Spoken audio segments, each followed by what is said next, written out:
আসসালামু আলাইকুম ওয়া রাহমাতুল্লাহি ওয়া বারাকাতুহু। অ্যাচিভ এডুকেশন ইজিলি এর পক্ষ থেকে সকলকে জানাচ্ছি স্বাগতম। আশা করি আপনারা সবাই অনেক বেশি ভালো আছেন। আলহামদুলিল্লাহ আমিও খুবই ভালো আছি। আজকে আমি আলোচনা করব অষ্টম শ্রেণীর গণিত বইয়ের চতুর্থ অধ্যায় ক্ষুদ্র সঞ্চয় ভবিষ্যৎ গড়ি এর অনুশীলনী এর ৯ নং অঙ্কটি নিয়ে। এর আগের পর্বগুলোতে আমরা ১ থেকে ৮ পর্যন্ত আলোচনা করেছিলাম।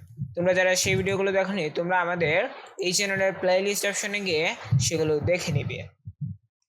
তো তোমরা অবশ্যই আমাদের অ্যাচিভ এডুকেশন ইজিলি ইউটিউব চ্যানেলটি সাবস্ক্রাইব করবে, আমাদের ফেসবুক পেজটি ফলো করবে এবং আমাদের অ্যাচিভ এডুকেশন ইজিলি গ্রুপে জয়েন হয়ে যাবে। সবগুলোর লিঙ্ক এই ভিডিও ডেসক্রিপশন বক্সে দিয়ে দেওয়া রয়েছে।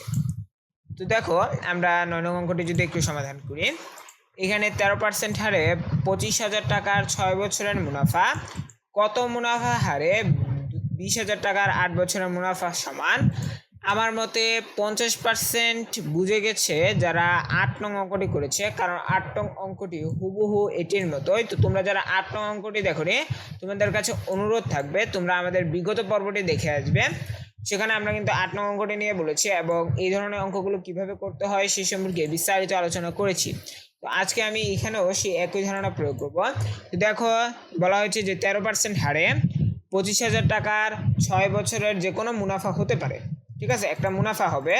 তো এই মুনাফাটা পাওয়া যাবে 13% হারে 25,000 টাকা 6 বছরে, অর্থাৎ 13% হারে 25,000 টাকা 6 বছরের যে মুনাফাটা হবে সেই মুনাফাটা কত মুনাফা হারে 2,000 টাকা 8 বছরের মুনাফার সমান হবে। অর্থাৎ এইখানে 13% হারে 25,000 টাকা 6 বছরে আমরা যে মুনাফাটা পাবো সেই মুনাফাটা কত মুনাফা হারে 20,000 টাকার 8 বছরের মুনাফার সমান হবে। অর্থাৎ একটা নির্দিষ্ট টাকা, অর্থাৎ 20,000, ঠিক আছে, 20,000 টাকার যে 8 বছরের যে মুনাফাটা আসবে এই মুনাফাটা কিন্তু এই মুনাফার সমান, অর্থাৎ এইখানে যে মুনাফাটা পাওয়া যাবে এই মুনাফাটা এইখানেও, অর্থাৎ এই মুনাফাটা সমান এই মুনাফা সমান হবে। কিন্তু আমাদের বের করতে হবে কত মুনাফা হারে। বিগত পর্বে আমরা দেখেছিলাম যে আমাদেরকে 9% হারে 2,000 টাকার 10 বছরের মুনাফা, অর্থাৎ এইখানে আমাদের এই ধরনের অঙ্কই দিয়েছে, কিন্তু এখানে আমাদেরকে মুনাফাটা আগে বের করতে বলা হয়েছে। তো মুনাফাটা এইখানের মুনাফাটা সমান, আর এখানে আমাদেরকে 8% হারে 5,000 টাকা কত বছরটা বের করার জন্য বলা হয়েছিল। তো আমরা কিন্তু খুবই সুন্দরভাবে বছরটা বের করেছিলাম।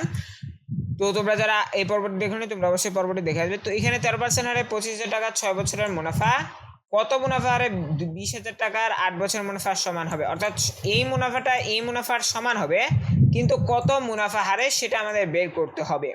তো আমরা এই ধরনের যে এভাবে থাকে, তো আমরা আগে কমার আগের অংশটুকু করব, দেন আমরা কমার পরে যে অংশটুকু আছে অর্থাৎ কত মুনাফা হারে 20,000 টাকা 8 বছরের মুনাফার সমান সেটি করব।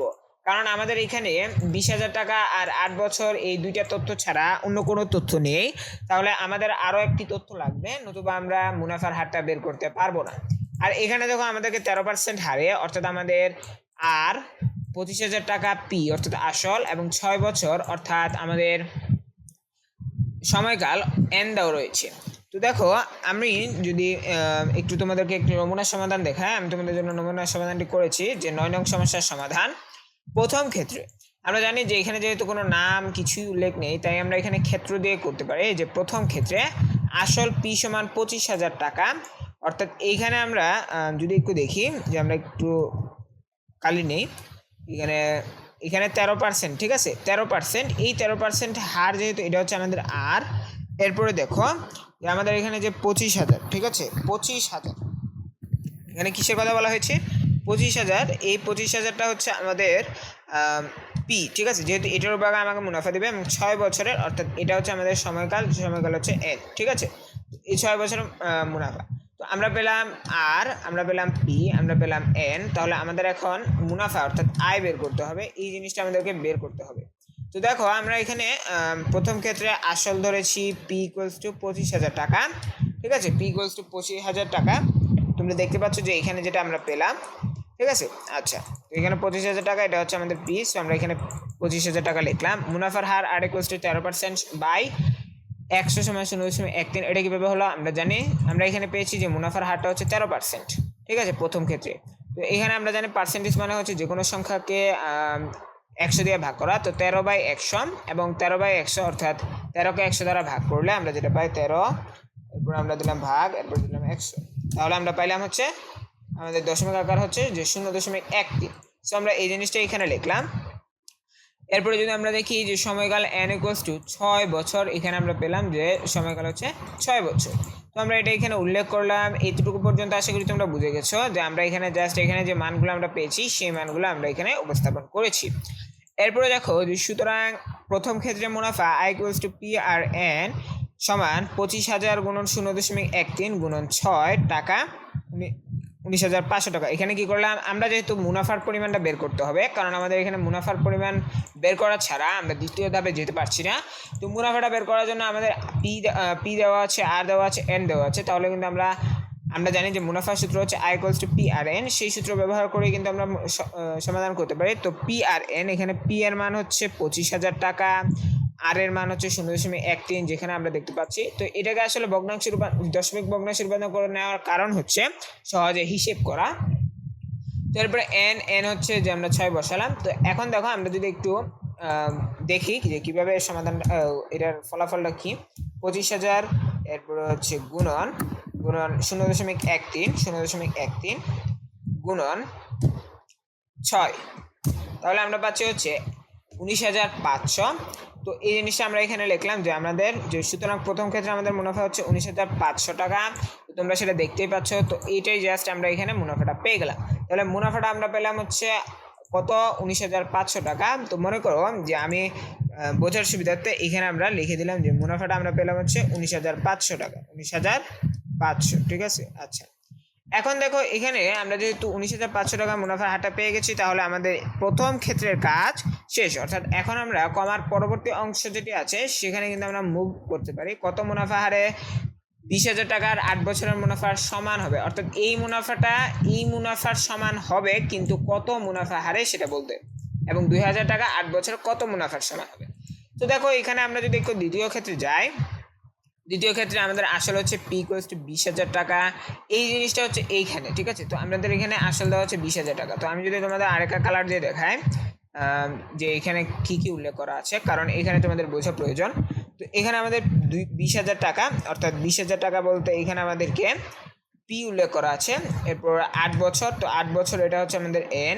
মুনাফার পরিমাণটা আমরা জানি হচ্ছে আমাদের হচ্ছে আই, এবং আই সমান হচ্ছে 19,500। তো আমরা এটা এখানে লিখে নিলাম 19,500।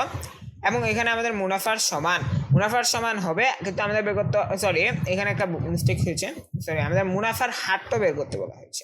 তাহলে মুনাফার হার সমান হচ্ছে আর, ঠিক আছে। মুনাফার হার = আর, সরি এখানে হচ্ছে আর। 20,000 টাকা 8 বছরের মুনাফার সমান, কিন্তু আমরা মুনাফাটা কত জানি, মুনাফাটা হচ্ছে আই আমাদের হচ্ছে আমাদের হচ্ছে এখানে আমরা পেয়েছি 19,500 টাকা। তো আমরা এখানে 19,500 টাকাটা লিখবো, যে এখানে হচ্ছে 19,500 টাকা, ব্যাস, ঠিক আছে। তো এটি হচ্ছে আমাদের আসলে এখানে কাজ।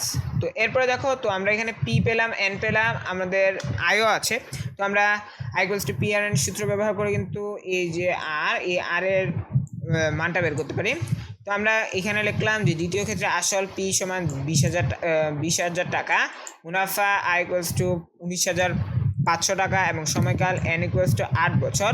তো এইগুলো আমরা সব কিন্তু এখানেই পেয়েছি। যেমন এখানে আমাদের মুনাফার হারটা হচ্ছে যেহেতু দেওয়া নেই, তো আমরা এখানে পি অর্থাৎ আসল লিখলাম, এই যে আসল। এরপরে হচ্ছে এখানে এন হচ্ছে 8 বছর, এটা লিখলাম। দেন আমরা এখানে আমাদের যে মুনাফার সমান, তো মুনাফাটা আমাদের লাগবে। তো আমরা মুনাফাটা এখানে পেয়েছি 19,500। তো জাস্ট আমরা এখানে 19,500টা লিখে দিলাম মুনাফা। আগে পরে লিখলে কোনো সমস্যা নেই, যেটা তোমার আগে লিখতে ইচ্ছে করলে তুমি আগে লিখবে, পরে লিখতে ইচ্ছে করলে পরে লিখবে। তো আমরা জানি সরল মুনাফা I = PRN, অর্থাৎ আমরা জানি কি যে I = PRN, এটা কিন্তু আমরা জানি সরল মুনাফা। তো দেন বা PRN = I, অর্থাৎ PRN কে এই পাশে নিলাম, I কে এই পাশে নিলাম। তো এখন যেহেতু আমাদের আর প্রয়োজন, শুধুমাত্র আর কে রাখতে হবে, কারণ আমাদের আর এর মান বের করার প্রয়োজন। আমরা দেখেছি যে আমাদের মুনাফার হার বের করতে হবে, দ্যাট মিনস আমাদের আর বের করতে হবে। তো আমরা আর কে এই পাশে রেখে দিলাম, এন্ড এখানে যে পি আর এন আছে সেটাকে আমরা এই পাশে নিয়ে আসলাম, এবং এটাকে আমরা ভাগ আকারে নিয়ে আসলাম, কারণ আমরা জানি যে PN কোনো কিছু যখন গুণ আকারে আসে তখন অপর পাশে গেলে সেটি ভাগ আকারে হয়ে যায়। তো আমরা এখানে ভাগ আকারে লিখলাম। তো এখানে হচ্ছে আই বাই পিএন, আর এখানে হচ্ছে R equals to I by PN, I by PN. তো আমরা এখানে আয়ের মান, এখানে আমরা আয়ের মান জানি হচ্ছে 19,500, এরপরে এখানে পি এর মান হচ্ছে 20,000 টাকা, এবং এখানে আমাদের এন এর মান হচ্ছে 8, ঠিক আছে, গুণন 100, গুণন 100। আচ্ছা, এখন দেখো এখানে একটি বিষয় হচ্ছে, এখানে আমরা কেন গুণ 100 দিলাম। তো এখানে তোমরা যারা বিগত পর্বগুলো দেখেছো তোমরা জানো যে যখন আমাদের মুনাফার হার, এই ধরনের মুনাফার হার, যেমন এখানে মুনাফার হার বের করতে হয়, ঠিক আছে, যেমন সিমুলেশন করে এই টাকার এই অঙ্কটা করছো, ঠিক আছে, তারা কিন্তু জানো যে মুনাফার হারটা বের করতে গেলে, মুনাফার হার বের করতে গেলে কি করা লাগে, আমাদের 100 দ্বারা গুণ করতে হয়, কারণ আমরা 100-এর মধ্যে হিসেব করে থাকি পার্সেন্টেজের ক্ষেত্রে। তো এইখানে ক্ষেত্রেও একই কাজ করলাম, যে 100-এর মধ্যে হিসেব করছি দেখে আমরা 1 গুণ 100 দিলাম। আচ্ছা, এরপরে যদি আমরা দেখি যে 12.1875% কীভাবে আসলো, যখন আমরা হিসেব করলাম। তো আমরা যদি এখানে আগে কি করতে হবে, গুণন 100, এই 100-এর নিচে কি আছে, 100-এর নিচে আমাদের একটা 1 আছে, 100-এর নিচে একটা 1 আছে, তো এটা গুণ হবে, উপরেরটা গুণ হবে। তো তোমাদেরকে আগেই বলেছি যে তোমাদের আগে উপরেরটা গুণ করতে হবে। তো আমরা চাইলে এটাকে একটু ব্র্যাকেটের মাধ্যমে করতে পারি।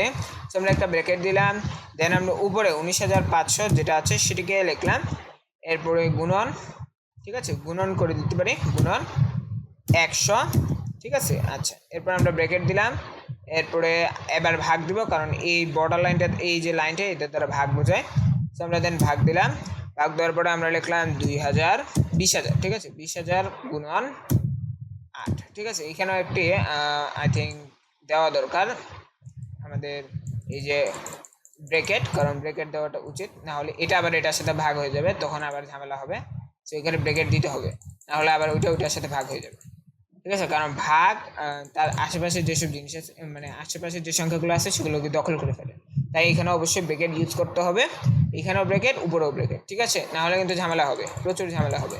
তো আমরা এরপরে যদি আনসার বের করি, এখানে আমরা যেটা পাই সেটা হচ্ছে 12.1875, 12.1875, যেটা আমরা এখানে লিখলাম। পার্সেন্টেজ চিহ্নটা দিয়ে দিতে হবে, কারণ আমরা যেহেতু শতকরা হিসাব করে ফেলেছি। তাহলে আমাদেরকে বের করতে বলা হয়েছে যে কত মুনাফা হারে। তো আমরা এখানে লিখলাম যে এইখানে যে লেখাটা আছে হুবহু একই লেখা, যে সুতরাং কত মুনাফা হারে 20,000, এখানে বলা হয়েছে যে কত মুনাফা হারে 20,000 টাকার 8 বছরের মুনাফার সমান হবে। তো আমি লিখলাম যে এই লেখাটায় জাস্ট এখানে কত মুনাফা হারের জায়গায় আমরা লিখলাম যে 12.1875% মুনাফা হারে 20,000 টাকার 8 বছরের মুনাফার সমান হবে, বা সমান, ঠিক আছে, এই কথাটা লিখে দিলে হবে, সমান লিখলেই হবে, ঠিক আছে।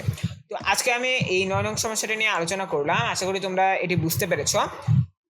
এই দুটো অঙ্ক প্রায় সেম, 8 আর 9 একই, জাস্ট এখানে বলা হয়েছে আমাদেরকে বছর বের করতে বলা হয়েছিল, আর এখানে মুনাফার কথা বলা হয়েছিল, কিন্তু এই দুটো অঙ্ক একই, ঠিক আছে। তো তোমরা এই অঙ্কগুলো বারবার ভালোভাবে অনুশীলন করবে, না যদি বুঝো তাহলে ভিডিওটা আবার দেখবে, তাহলে আশা করি তোমরা ক্লিয়ার হয়ে যাবে। তো পরবর্তী পর্বে আমরা 10 নংটি নিয়ে আলোচনা করব। তো তোমরা অবশ্যই আমাদের অ্যাচিভ এডুকেশন ইজিলি ইউটিউব চ্যানেলটি সাবস্ক্রাইব করবে, আমাদের ফেসবুক পেজটি ফলো করবে, এবং আমাদের অ্যাচিভ এডুকেশন ইজিলি গ্রুপে জয়েন হয়ে যাবে, এবং এই সবগুলোর লিঙ্ক এই ভিডিও ডেসক্রিপশন বক্সে দিয়ে দেওয়া রয়েছে। তো পরবর্তী পর্ব দেখার আমন্ত্রণ জানিয়ে আমি আজকের মতো এখানেই শেষ করছি। আসসালামু আলাইকুম ওয়া রাহমাতুল্লাহ।